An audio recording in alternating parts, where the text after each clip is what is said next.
I'm here to interview you. I'm so glad to get to do this. And my name is Lynette Allen. I'm here with Satpal Sidhu, and I've been watching you at the county council meetings and listening to you. And so I'm here to interview you because you're running for county executive. So my first question is just, what's your first priority when you're in office? Well, when I get elected as county executive, and hopefully so, my first priority is going to be, I want to listen to people, because we have major issues in our county, like housing, like climate change, like criminal justice, water rights, water use. All these issues, people have differing views, and I would like to have conversation with people and learn from them that what are the most practical solutions to our problems. So that would be my first priority. I'm not going to jump right into it until I learn what people want. Mm-hmm. Is there anything that is on your mind that you want, though, that you have, with all your experience on county council, that is kind of a heart's desire that you want to change? My heart's desire is that I can bring people together to sit on the table. Even if we differ, we still can have conversations. I think this partisanship and the divide among people is not allowing us to do even simple things. And my personal desire is that I can help in that process, that we can have some meaningful conversations in our community. Wow, yeah, well, we need that. Thank you.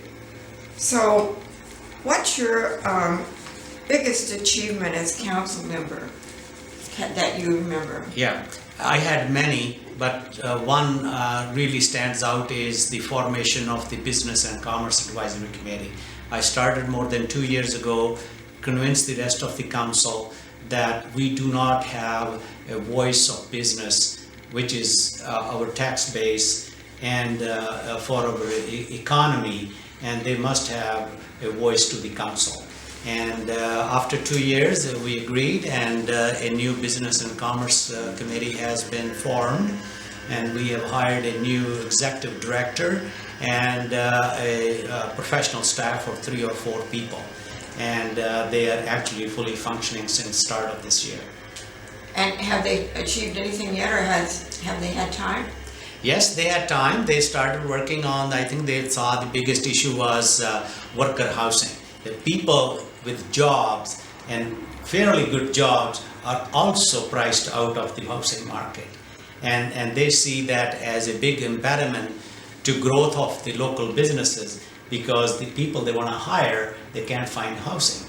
And I see personally also that is a big issue, and they've made a presentation to the council, and council is currently considering how to take steps to alleviate this housing problem. Okay. So, what is your view on the movement, I would say, that's happening now to help homeless people and the tiny house groups? Can you give me something on that? I think that tiny homes will be a part of the housing continuum, because this could be a transitional housing. This is not the final solution to what we are looking for. But at the same time, people need a safe shelter, a dry place that they can work out of, live out of, and be ready to issue to face the issues they are facing. So do you and go get along? The help. Do you go along with the housing first policy? Yes, I think housing first policy is so important, and in the long run, it will be more economical than what we are trying to do, because we are all paying for it, but it's not efficient. I think if people have shelter, that gives the more opportunity to find the solutions to individual lives once they have housing.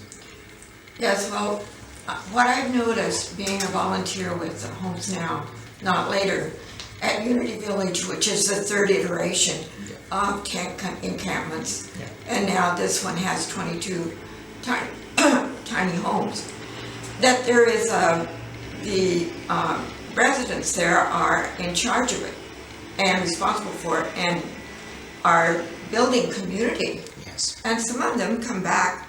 I think 3 of them have come back already that have been housed and volunteering because they miss the community. Yes. So. And I see that because ultimate strength of any family, any person is the community they live in. And if we give them this sense of community, then we can even find out the people who need what kind of help. Some people have mental health care needs, some people have behavioral care needs, some people have addiction needs, but there are other people, they're just financially out of luck that they are in a situation, they're homeless. So once we are able to sort these things out, once they have shelter, then we can provide those customized services to those people so that they can become part of the larger society.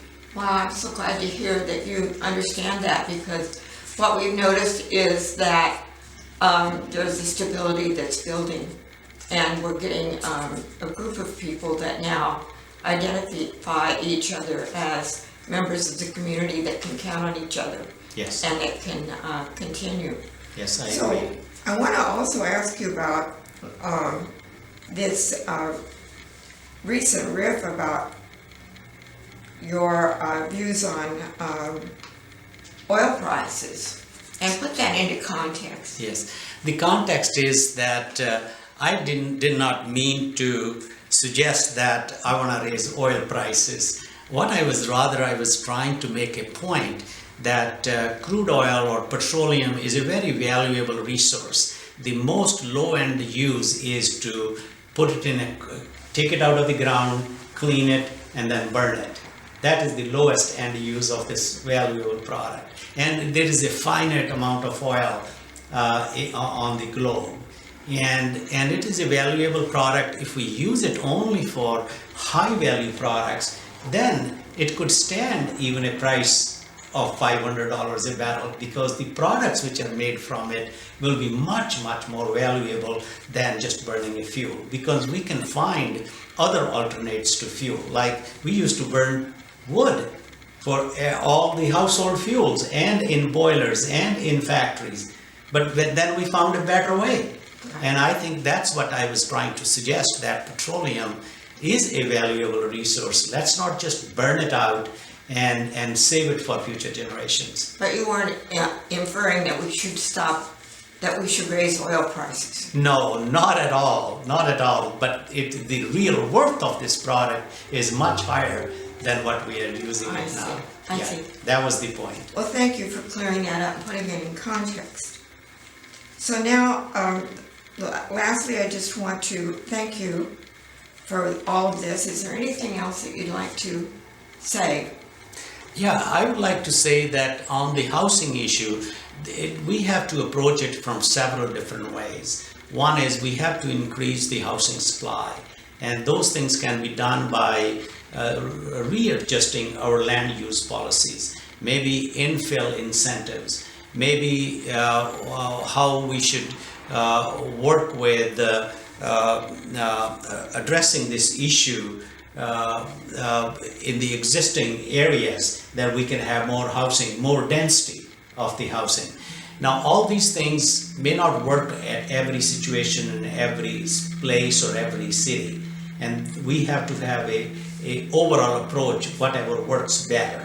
But I think that we should keep our money local, and we should keep these incentives to local builders as well as local companies, and use the money, the county and city, very wisely.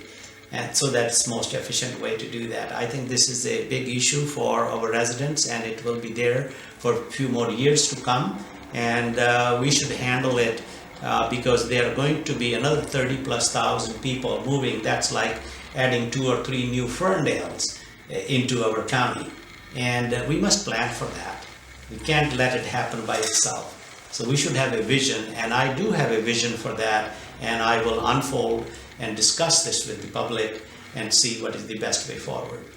Well, I'm glad to hear that, because there is a movement that I'm sensing that people are understanding how the money's being spent that we get from the government, and that it's going out to big corporations rather than local business, local people are not wanting that to continue. So I'm glad to hear you saying that. I would like to see that cultural land model where they invite people to help, like Habitat for Humanity, as well as they don't charge for the land, they just charge for the house. I think there are other models in other places where they allow people to build their own homes as a community. And this was done in Ferndale and some other places in our county many years ago. I think we need to bring that kind of models for housing for people, that they are able to put their sweat equity into the house, as well as wherever we can do the lease land and not include the price of land in the house. So there are many different models we can use, and I would like to explore all that with the community. Well, you know, people just donated so much money, energy, work, everything when we did the tiny homes. And so I'm wondering, what's your policy going to be on that? We're looking for land. We need a 1/4 acre of. I'll work with the county staff and try to locate where we can find suitable land for the tiny homes. But one of the things I see, that county may not be the suitable place because it's in the rural area, the services are in the city, and the transportation is in the city, and the supplies are in the city, volunteers are in the city. So, but I will be happy to find a suitable place, and I will work with the city mayor to find a suitable place. But I totally support that this is a good transitional housing in the whole continuum of housing, and we should take it as one of our options. Thank you for that. Yeah, thank you so much for this. I just really appreciate it. Thank you. Thank you very much for taking time and doing this interview. Thank you.